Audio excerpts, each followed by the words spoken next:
Jaz imam zelo lepe spomine na samo dvorano, predvsem zato, ker kot dijaki smo hodili zelo velikokrat v kino.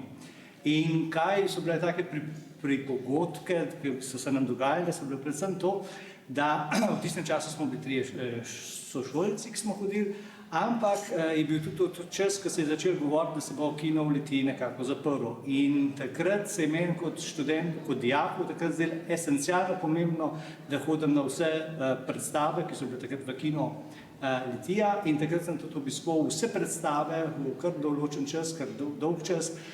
In seveda, ker je bil obisk čedalje manjše, se mi je tudi nekajkrat dogodilo, da sem bil sam v kino Litija. In takrat je v kino vodila gospa Gordana Petek in še zdaj se v živo spomnim njenih besed, ko je rekla, če bo sam, ne bom sukala. In se je tudi to naredilo, tako da sem dobil včasih tudi denar nazaj.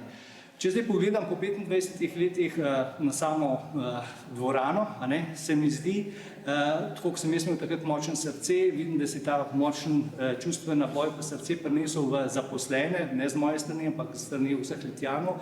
Če pogledam, kaj vse ste zaposleni takrat naredili v času poplav, se mi zdi zelo velik doprinos.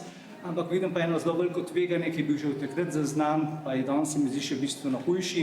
Takrat odločevalci v Litiji niso zaznali pomena, da se kino v Litiji ohrani, tako me danes skrbi, da odločevalci mogoče ne vidijo vseh aspektov, zakaj bi vlagali v našo prelepo dvorano.